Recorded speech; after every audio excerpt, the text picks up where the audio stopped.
Sa unang pagbasa, giklaro ni San Pablo nga dili ta maluwas pinaagi ra gyud sa pagtuman sa balaod, kung dili pinaagi gyud pagtuo. Lingiyay mong tupad na nituo bagyod ka nga maluwas na ka. Ana kay usahay moingon dayon kanang naay mamatay nako unsa may inyong hunahuna kining patay tuwa na ka ni sa langit o tuas impierno. Wa pa jud ko kasuway ganito bag tuas impierno. Ang tubag yun tuas langit pader. Ana alamin na ana diya sa minteryo kanang death anniversary nya magmisa. Ako kani kang atong gimisahan ron inyong paminaw asa nakahaniron tuas langit o sa impierno. Langit pader. Ana ini pangutana nganong langit man buutan man ni siya pader, di man gini siya magbinuang kusog man ni kay siyang musimba. Ang pangutana, mituo ba siya ni Kristo isip manluluwas? Kay kita ra ba ang atong pagtuo nga kita maoy manluluwas? Kusog kay taana mo na paningkamot gyud, hala gyud paningkamot kay kita lagi mo'y makaluwas. Unsaon na lang padir og dili ko katrabaho. Amo na daghan kay diri magpatabang padir. Tabangi kog ampo nga makatrabaho ko kay kun di ko katrabaho patay gid mi anis gutom. Nga nana ba? Di ba? Murag mga manluluwas. Ambot ka ang mga kandidato karos barangay, sugod na ba sila kumpanya? Di ba ka sila magsigig pasalig, ako'y muluwas ninyo, kanidinhim, ako ning luwason, kinib, ako ning luwason. Hilas-hilas lang mo. No, kusog kay tana. Matod pa ni San Pablo, kitang tanan wa gyoy angay ikapagarbo. Kanira baron pangumpanya kusog sa kay mo pagarbo, ako'y nakapahimo anak, ako'y nakapahimo anak. Ang pare sad moingon sad ako'y nakatukod ani tungod din ako naana ni wa tay angay pasigarbo. Matod pa ni San Pablo ngano man pulos ta nakasala. Kanang sala mga igsoon mao ginay mo banlod nato ngadtos kalautan nya kini sang atong kinabuhi dali ra kay ning batawag to baghuyang kayo. Kanilang akong tingog awa gahapon kusog-kusog gining tingog awa pagkayo ni siya mapagaw hibuong lang ko pagkahapon na aksyon na mag struggle akong tutunlan nagmisa ko struggle naman. Wa baka ni maamong sa akong pag-blessing sa mga kandidato gabi. Kusog-kusog po man to gabi. Wa baka to'y akong giblessingan at to'y yawanon kaayo niya nisod garing yawa ba. Ubay-ubay man gid sila diri nagpa-blessing. Lipay sa kay ko pero kusog pa man to akong tingog ato. Blessing ko. Paghuman meeting ko sa mga contractors anang atong kumbinto diha kay ga-align sa trabaho, nag-anam na magkawa akong tingog pero basin sa dito tos mga contractors, mga buangon siguro to contractors, tabok na rin ang ilang iyawa. Ang ako lang bot ipasabot ba nga kining atong lawas dali ra kaini nga mamatay, dali ra ning mawa, huyang kayo ta. Mapando lang ta nya madus mo parok imong wala dako na kay nagkausaban sa imong kinabuhi munang dili gid ta manluluwas. Ang manluluwas maura gyud si Kristo muna adto ta motuos Ginoo. Pasabot nga wa tay buhaton nga dili nato ihalad sa Ginoo. Diri sa atong ebanghelyo niingon si Kristo nga silutan gyud mo tungod sa inyong mga kaliwat nga mipatay sa mga propeta. Nya kamoy naghimog mga nindot nga lubnganan tuwa na dito sa Jerusalem kanang magdulhog na tapadong adto sa kanang ilang gitawag og katubitang giagian ni Kristo pag suod niya sa Jerusalem katong kanang binditas lukay nga magsigig warawara na man dihay daan pag adto na mo dapit diri sa tuo mating ito daghan kay mga lubong ba mao kuno toy mga lubong sa mga propeta didto tingay ito si Jesus nagtan-aw sa na inyong gipanghimuag lubong panahon pa tong Jesus mga 2,000 years nindot ba sa tanawon pero gisawa ito ni Jesus ingos Jesus kamo mo'y gahimos mga nindot nga lubong unya ang inyong mga katigulangan mao'y nagpatay sa mga propeta nga inyong gikunuhay gihimu-himuag lubong dili na mo'y makaluwas kung dili ang pagtuo sa gisultis mga propeta. Unsa may gisultis mga propeta, unsa may gisulti ni San Vicente Ferrer, unsa may gisulti ni Jesus, unsa man biyai ang inyong mga sala paghinulsol dili na mawa pinaagig kwarta, di na mawa pinaagig pagdaog sa eleksyon, dili na mawa pinaagi og achievements paghinulsol. Unya unsa may resulta kung maghinulsol ta?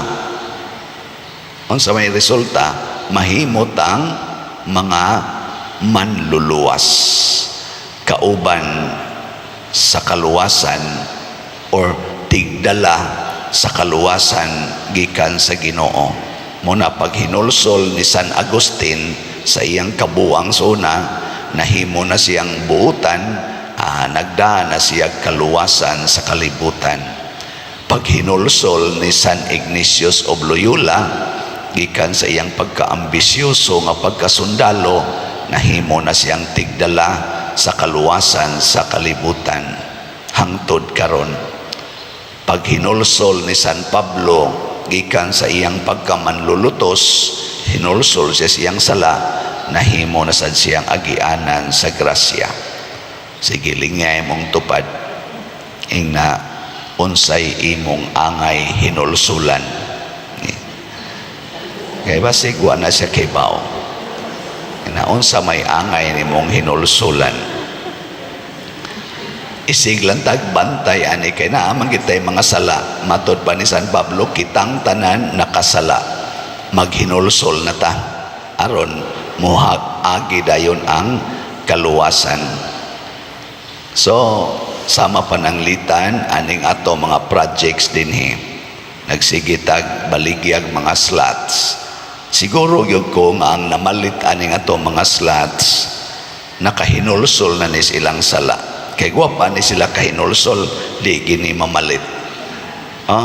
Na may daghang naminaw na to, malingaw ra, lingaw kay kuha ng pader.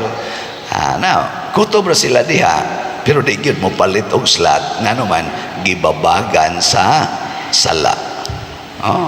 Labigin ng sala sa pagka-materialistic, kanang sala sa pagka-warrior, kanang pagka-mabalakon, sala sa pagka-ambisyoso.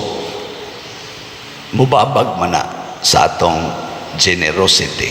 Pero salamat sa Dios kay naagi padayon nga pag-increase sa atong halin sa atong holy pads para sa atong national retreat of priests karong November 7 to 9. As of yesterday, ang atong halin sa holy pads niabot nag 66,269 kaslats.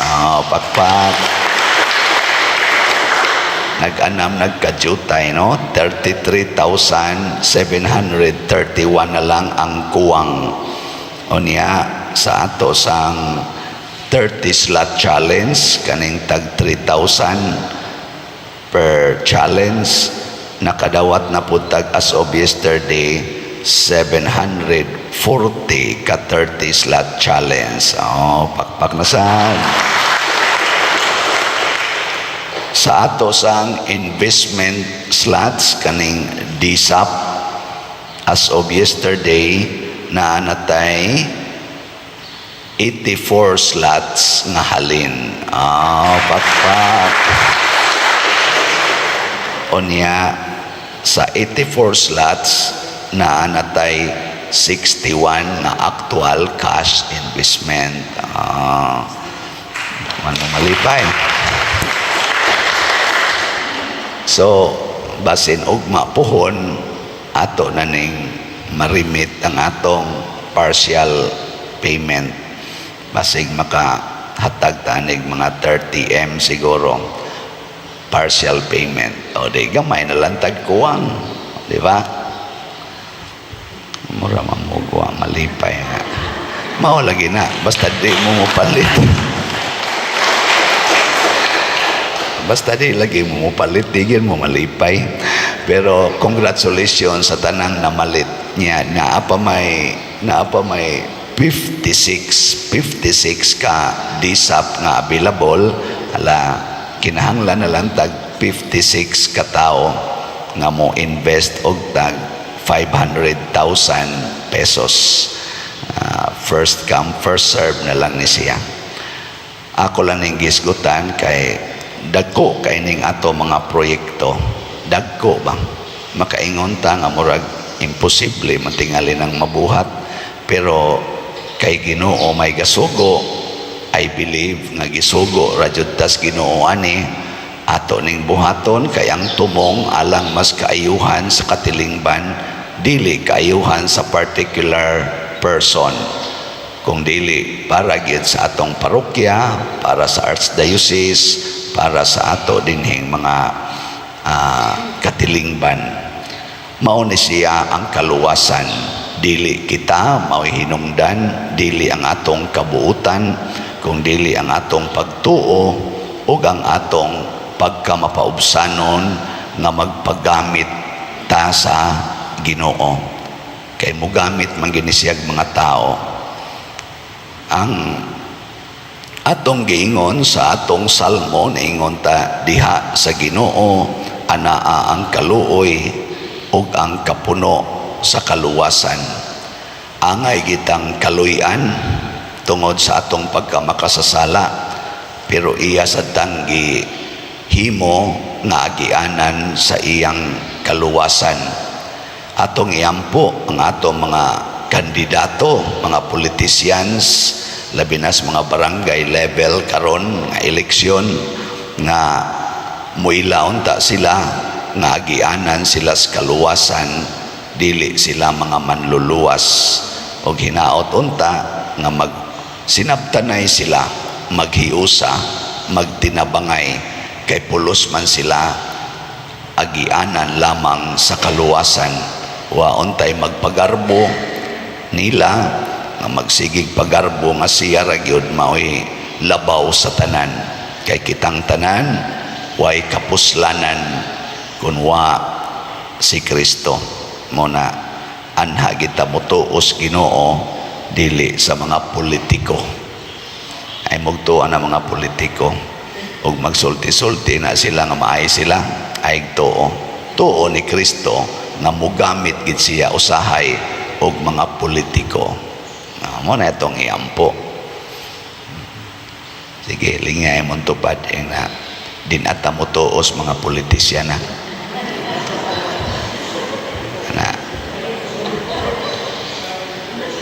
Pero atong tuuhan na sila gamiton sa Ginoo.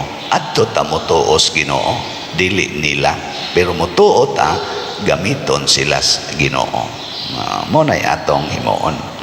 Sige, manindog data.